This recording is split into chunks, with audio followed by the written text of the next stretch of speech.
آج پہلی رات تھی، بستر پر پھول سجائے گئے تھے۔ نبیلہ اور کامران کی شادی ہوئی تھی۔ شادی بہت دھوم دھام سے کی گئی۔ نبیلہ بیڈ پر بیٹھی تھی، کیمرہ مین تصاویر بنا رہا تھا۔ وہ کبھی دائیں سر کر رہی تھی، کبھی بائیں طرف۔ سب لوگ نئے تھے، ہر چہرہ اجنبی تھا۔ کامران پاس بیٹھا تھا۔ سب محلے والے دلہن دیکھنے آئے ہوئے تھے۔ نبیلہ نظریں جھکائے بیٹھی ہوئی تھی۔ رات کے 12 بج چکے تھے۔ وہ بہت تھک چکی تھی، بھوک سے برا حال تھا۔ سب چلے گئے، دروازہ بند ہوا۔ کامران نبیلہ کے پاس بیٹھا۔ آپ ایسا کریں، چینج کر لیں، تھک گئی ہوں گی۔ نبیلہ نے ڈریس چینج کیا۔ بھوک سے اس کی حالت غیر ہو رہی تھی، لیکن کیا کر سکتے تھے؟ کامران کو اس کی تھکن سے کیا واسطہ تھا؟ وہ محبت بھری باتیں کہاں کرنا چاہتا تھا؟ نبیلہ کو اپنی مردانگی کا رعب ڈالتے ہوئے بولا، دیکھو، مجھے تماشے اچھے نہیں لگتے۔ میری باتیں کان کھول کر سن لو۔ میں بار بار یہ باتیں نہیں بولوں گا۔ گھر کے سارے کام تمہارے ذمے ہیں، کھانا بنانے سے لے کر جھاڑو صفائی تک۔ سن رہی ہو نا؟ نبیلہ نے ہاں میں سر ہلایا۔ نبیلہ سوچ رہی تھی، کوئی گفٹ دے گا، کوئی محبت بھری باتیں کرے گا، لیکن اس کو نبیلہ سے کام کروانے کی فکر تھی۔ شادی کے دن گزر گئے، ہاتھ میں جھاڑو، مقدر میں کچن لکھ دیا گیا۔ نبیلہ کی جیٹھانی ان کی رشتہ دار تھی، لیکن یہ غیروں سے بیاہ کر گئی تھی۔ نبیلہ کھانا بنانا، صاف صفائی کرنا، کپڑے برتن، سب کام جب تک کر ٹوٹ جاتی تو رات کو شوہر کے نخرے اٹھانا۔ کامران بہت رکے ہوئے لہجے میں بات کرتا تھا نبیلہ سے۔ رات ڈنر ہوا، اپنے کمرے میں چلے گئے۔ نبیلہ کامران کے پاس بیٹھ گئی۔ کامران، شادی کو 3 مہینے گزر گئے ہیں، آپ مجھے کہیں گھمانے لے کر نہیں گئے۔ کامران حیرت سے دیکھ رہا تھا نبیلہ کی طرف۔ نبیلہ، گھمانے مطلب؟ کہاں جانا ہے تم نے؟ اس نے اتنے رکے لہجے میں پوچھا کہ نبیلہ سہم سی گئی۔ کامران، آپ کیوں اتنے غصے سے بات کرتے ہیں مجھ سے؟ کامران ٹی وی دیکھتے ہوئے بولا، نبیلہ، جاؤ میرے کپڑے استری کرو، دماغ نہ خراب کرو۔ یار، میرا سارا دن کا تھکا ہوا ہوں میں۔ نبیلہ پیروں کی طرف بیٹھ گئی۔ اچھا چلیں، آپ لیٹ جائیں، میں آپ کو دبا دیتی ہوں۔ کامران لیٹ گیا۔ نبیلہ کامران کو دبانے لگی۔ کامران سو گیا تھا۔ وہ کامران کے پیروں کو اپنی گود میں رکھ کر سوچ رہی تھی، کامران، میں نے شادی سے پہلے بہت دکھ دیکھے ہیں۔ مجھے محبت چاہیے، آپ کا ساتھ چاہیے۔ آپ کیوں میری آنکھوں سے میرا درد نہیں سمجھ پاتے؟ اصل میں نبیلہ کی ماں نہیں تھی، ستیلی ماں کے ساتھ جوان ہوئی، اور ستیلی مائیں کیا سلوک کرتی ہیں یہ مجھے لکھنے کی ضرورت نہیں ہے۔ نبیلہ نے بہت درد سہا تھا ستیلی ماں کے ہاتھوں۔ یہاں ایک ظلم یہ بھی تھا کہ نبیلہ 20 سال کی تھی اور کامران 36 سال کا، جیسے نبیلہ سے جان چھڑائی تھی۔ ان لوگوں نے، وہ قدموں کے ساتھ لیٹی ہوئی اپنے ہمسفر سے احساس کی بھیک مانگ رہی تھی۔ صبح وہ فجر کی نماز سے پہلے جاگ جاتی، ناشتہ بنانا سب کے لیے اس کا ذمہ تھا۔ وہ اپنا درد کسی پر عیاں نہ ہونے دیتی، وہ بس اپنے گھر میں آباد ہونا چاہتی تھی، کامران کے ساتھ۔ بس اکثر کبھی تھکن کی وجہ سے برتن نہ دھو سکتی یا جھاڑو ٹائم پر نہ لگا پاتی تو ساس اسے لاکھوں باتیں سناتی۔ کامران، مجھے ہر مہینے 5,000 دے دیا کرے نا۔ کامران نے زہر آلود نگاہوں سے دیکھا نبیلہ کی طرف۔ خیر ہے نا، 5,000 کیوں چاہیے تم کو؟ نبیلہ نے بڑے پیار سے جواب دیا۔ کامران، میں عورت ہوں نا، میری ضروریات ہوتی ہیں۔ پیسے پاس ہوں تو کبھی بازار جاؤں تو ضروری چیزیں خرید لیا کروں۔ اب میں آپ کے بھائی سے تو یہ سب باتیں کہہ نہیں سکتی۔ کامران کو نہ جانے کیوں چڑ سی تھی نبیلہ سے۔ اس نے غصے میں بولا، نبیلہ، دیکھو، میرے پاس اتنے پیسے نہیں ہیں کہ تم کو الگ سے دے سکوں۔ جو چاہے ہو امی سے کہہ دیا کرنا، وہ لا دیا کریں گی۔ الگ سے خرچہ چاہیے اس کو۔ نبیلہ کامران کے پاس بیٹھ گئی۔ کامران، آپ نہ دیں مجھے کچھ، میں آپ کے ساتھ خوش ہوں۔ بس آپ مجھ سے پیار سے بات کر لیا کریں، مجھے پیار سے آواز دیا کریں، میرا نام پیار سے پکارا کریں۔ قسم خدا کی میں سب کچھ بھول جایا کروں گی، دن بھر کی تھکن، وہ پرانے درد، سب کچھ، بس آپ مجھے محبت سے پکارا کریں۔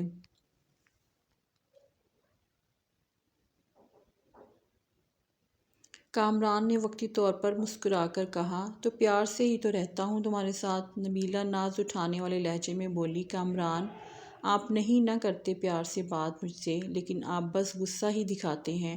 کامران یہ دیکھیں کہ میری برتھ ڈے تھی، میں نے آپ کا نام اپنے ہاتھ پر مہندی سے لکھا ہے۔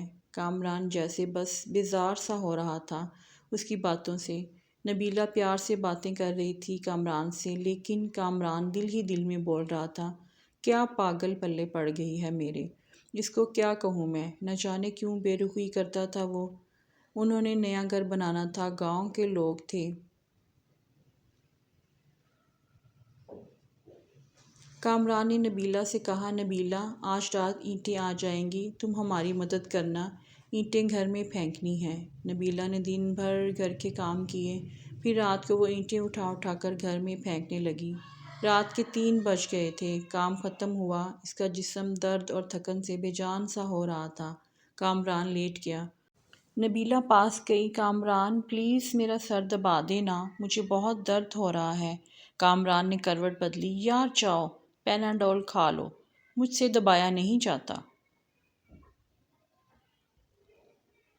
وہ بستر پر لیٹ گئی، نہ جانے کیوں آنکھوں سے آنسو بہنے لگے۔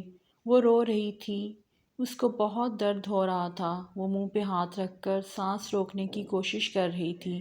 کامران پاس سویا ہوا تھا، درد سے سو نہ سکی۔ فجر کی اذان ہونے لگی کہ اس کی آنکھ لگ گئی۔ وہ سوئی ہی تھی کہ ساس گالیاں دے رہی تھی، میڈم سوئی ہوئی ہے، بے شرم، شرم ہی نہیں ہے، ٹائم دیکھو۔ کامران بھی برہم ہوا، وہ اٹھی، کامران غصے میں تھا۔ نبیلہ شرم سے ہے تم کو، ٹائم دیکھو، امی خود ناشتہ بنا رہی ہیں، تمہاری آنکھ ہی نہیں کھلتی۔ نبیلہ کیا کہتی، جبکہ اب کامران کو فرق ہی نہیں پڑتا تھا، نبیلہ مر رہی ہو یا کسی درد میں ہو۔ وہ خاموش ہوئی، کچن میں چلی گئی، سارا کام کیا۔ اس کی حالت کافی خراب تھی، اس نے کسی سے کچھ نہ کہا۔ شادی کو 3 سال گزر گئے تھے، لیکن اولاد نہیں تھی۔ ان 3 سالوں میں کوئی ایسی سانس نہیں تھی جب کبھی سکون پایا ہو۔ نئے گھر کا کام شروع کیا، وہ مزدوروں کی طرح کام کرنے لگی۔ دن بھر سب کے لیے کھانا بناتی، پھر کبھی اینٹیں اٹھا کر دیتی تو کبھی مٹی اٹھا رہی تھی۔ 4 مہینے اس نے مزدوری کی، گھر تیار ہوا۔ کامران کے ساتھ رہتے ہوئے وہ کامران سے دور تھی، کامران اس سے دور رہنے لگا۔ دن کی دوری سے راتوں کی دوریاں بھی بڑھنے لگی تھیں، اولاد نہ ہونے کے طعنے دینے لگے۔ ایک ڈر سا اسے ستانے لگا، کامران تو پہلے ہی اسے دکھ دیتا تھا، لیکن اب اولاد نہ ہونے کے طعنے۔ ان دنوں کہیں اس سے چھپ کر کامران کی دوسری شادی کی باتیں ہونے لگیں۔ وہ سب کے رویے سمجھ رہی تھی، کچھ تو غلط ہو رہا تھا۔ نبیلہ ایک نوکرانی سے بڑھ کر کچھ نہ تھی، وہ لبوں کو سیے بیٹھی تھی۔ نبیلہ کو ایک خوف تھا، کہیں کامران مجھے دور نہ کر دے، لیکن جیٹھانی کی چھوٹی بیٹی نے بتایا، آنٹی ماما کہہ رہی تھیں کامران چاچو کی شادی کرنی ہے، نئی آنٹی لے کر آنی ہے۔ نبیلہ سب سمجھ چکی تھی، کوئی قیامت ٹوٹنے والی ہے، لیکن وہ خاموش تھی۔ کامران کمرے میں بیٹھا، چہرے پر کریم لگا رہا تھا۔ نبیلہ پاس گئی، آج کل بہت کریم لگا رہے ہیں، بڑے سونے لگ رہے ہیں آپ۔ نبیلہ کامران کے کندھے پر سر رکھ کر بیٹھ گئی، کامران آپ خوش رہیں، ہمیشہ میں آپ نماز پڑھ کر آپ کے لیے بہت دعائیں مانگا کرتی ہوں، آپ کی زندگی کی دعا مانگتی ہوں، آپ کے ساتھ ہی تو میرا سب کچھ ہے۔ جیسے وہ ایک درد دل میں چھپا کر خود کو سمجھا رہی ہو، کامران مجھے کبھی نہیں چھوڑیے گا۔ اور پھر وہ دن آ گیا، لڑکی والے کامران کے گھر آئے، ساس نے سختی سے کہا، کھانا بناؤ اور اپنے کمرے میں چلی جاؤ، سامنے نہ آنا۔ منحوس وہ اتنی بے رخی سمجھ رہی تھی۔ اس نے شادی کے بعد ایک کام سیکھ لیا تھا، درد کو چھپانا، خاموشی سے رونا اور بے پناہ گلے لیکن شکوے نہ کرنا۔ وہ واپس پلٹ کر دیکھتی تو سوتیلی ماں تھی جو اسے واپس قبول نہ کرتی۔ سامنے کامران کی شادی تھی جو کبھی دھکے دے کر نکال سکتا تھا۔ کامران کا رشتہ طے ہوا، کچھ دنوں میں ہی دوسری بیوی کو لے آئے بیاہ کر۔ جس کمرے میں وہ کامران کے ساتھ رہتی تھی، آج اس کمرے میں کامران کی باہوں میں کوئی اور تھی، اسے الگ سے ایک کمرہ دے دیا۔ وہ حسرت بھری نگاہ سے دیکھتی رہتی تھی۔ کامران اپنی دوسری بیوی کو مری گھمانے لے گیا۔ وہ بہت خوش تھا، لیکن ایک دیمک درد نبیلہ کو کھائے جا رہا تھا۔ گھر کے کام، دن بھر کی تھکن، رات کی تنہائیاں، درد بے پناہ، لاپرواہی۔ نئی دلہن کو سب بہت پیار کرتے تھے، لیکن نبیلہ ایک کونے میں پڑی شاید موت کے قریب آ گئی تھی۔ اور پھر ایک رات وہ کمرے میں سوئی تھی، شاید آج وہ درد نہ برداشت کر پا رہی تھی۔ سر کا درد شدید تھا۔ وہ سر پر دونوں ہاتھ رکھے چیخنے لگی۔ سب اپنے کمروں میں سو چکے تھے۔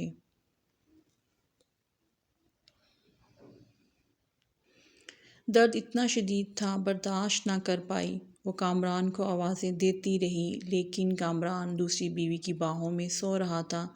وہ زمین پر گر گئی، تڑپنے لگی۔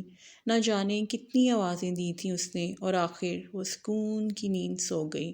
وہ دنیا چھوڑ گئی۔ صبح ساس گالیاں دے رہی تھی، کمینی، آج بھی نہیں اٹھی ناشتہ بنانے کے لیے۔ کامران نے آواز دی، امی، نبیلہ کو بولو ہمارا ناشتہ کمرے میں بھیج دے۔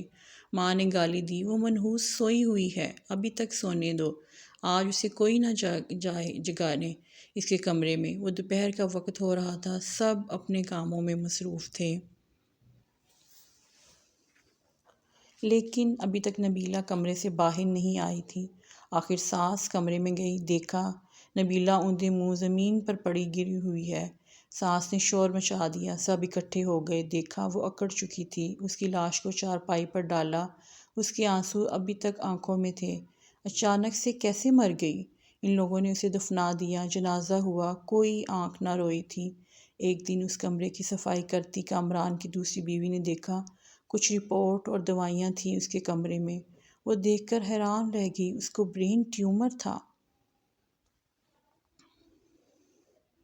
نہ جانے کب سے وہ ایک درد سہ رہی تھی، ایک ڈائری بھی لکھ رہی تھی۔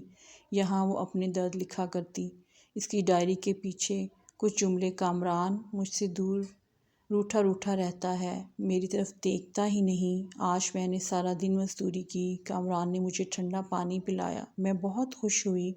کامران کہتا ہے میں بہت اچھی ہوں، لیکن پھر بھی میں پتہ نہیں کیوں مجھ سے دور رہتا ہے۔ آج میں اس کے لیے تیار ہوئی تھی، خود کو سنوارا تھا، لیکن پاگل نے ایک بار بھی میری طرف نہیں دیکھا۔ پھر میں ناراض بھی نہیں ہوئی، وہ بہت ڈانٹتا ہے، کچھ کہوں تو مجھے جان لیوا بیماری ہے، لیکن میں کامران کو نہیں بتاؤں گی۔ وہ پریشان ہو جائیں گے۔ ہمارا گھر بن کر تیار ہو گیا، میں نے اپنا کمرہ بہت سجایا۔ کامران کی شادی کر رہے ہیں، مجھے گھر سے نکالا تو کہاں جاؤں گی؟ میرا تو کوئی ہے بھی نہیں، بس نوکرانی بن کر مرنے تک یہیں رہوں گی۔ کامران اپنی دلہن سے بہت پیار کرتا ہے، اسے برگر لا کر دیا۔ میں نے کہا مجھے بھی لا دو، کہتا ہے تم برتن دھو جا کر، دماغ نہ خراب کرو میرا۔ بھلا میں نے برگر ہی تو مانگا تھا۔ آج صبح سے میری سانس رک رہی ہے، ایسے لگ رہا ہے میرا وقت قریب آ گیا ہے۔ کاش کامران کی باہوں میں مر سکتی، کاش کامران میرا درد سمجھتا، مجھے سینے سے لگاتا، میں سکون سے مر جاتی۔ کامران، آپ کبھی میری یہ ڈائری پڑھیں تو خود کو میری موت کا ذمہ دار نہ ٹھہرانا۔ بہت پیار کرتی ہوں آپ سے، بس نصیب سے ہار گئی ہوں۔ شاید کہ میری قسمت میں خوشیاں نہیں لکھی، اور ہاں پاگل، ایک برگر ہی تو تھا، کنجوس، تم مجھے لا دیتے تو کیا ہو جاتا، ڈانٹنے کی کیا ضرورت تھی؟